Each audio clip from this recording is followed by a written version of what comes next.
September 22nd, 2001. A man walks into a museum in Switzerland. He isn't wearing a mask.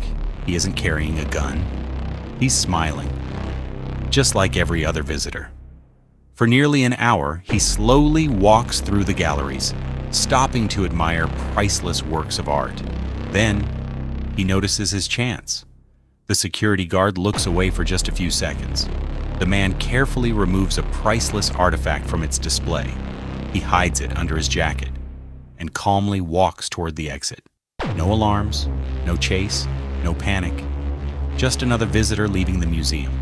But this time, someone notices. Within minutes, police arrive and arrest him. What they discover next shocks everyone. This wasn't his first theft. It wasn't even his 10th. Over the previous 8 years, this quiet museum visitor had stolen more than 200 priceless works of art, becoming one of the greatest art thieves in history. And the craziest part? He never sold a single one. So, why did he steal them? Let's go back to the beginning. His name was Stéphane Breitwieser. He grew up in France and loved history, museums, and beautiful artwork. Unlike most criminals, he didn't dream of becoming rich. He dreamed of owning the masterpieces he admired. Whenever he visited a museum, he believed the artwork deserved someone who truly appreciated it. Eventually, admiring them wasn't enough. He wanted to take them home. His girlfriend became his partner. Every weekend, the two traveled across Europe visiting small museums. They looked exactly like ordinary tourists. They bought tickets, walked slowly, read the information signs, smiled at the staff. But while everyone else admired the art, Stéphane was studying the security. Where were the cameras? How many guards were there? Which display cases weren't locked?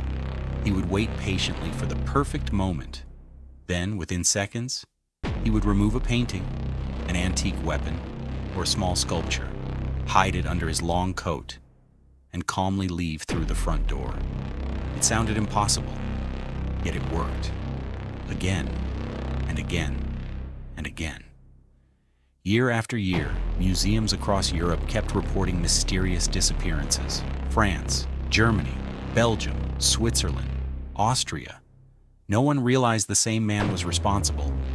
By the time police finally caught up with him, he had stolen more than 200 priceless objects. Experts estimated they were worth hundreds of millions of dollars. Police expected to uncover an international criminal organization.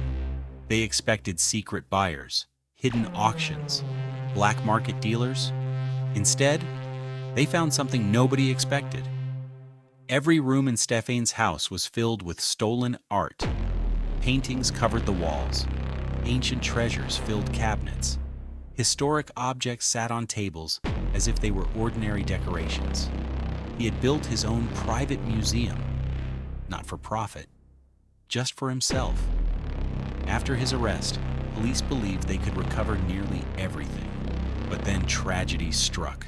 Terrified that investigators would discover more evidence, Stéphane's mother began destroying the stolen artwork. Some paintings were cut apart, others were thrown into rivers.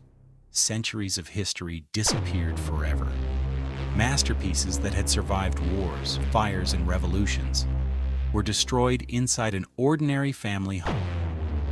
Stéphane Breitwieser didn't become famous because he stole for money. He became famous because he stole for obsession. And in the end, the greatest loss wasn't what he stole. It was what the world could never get back.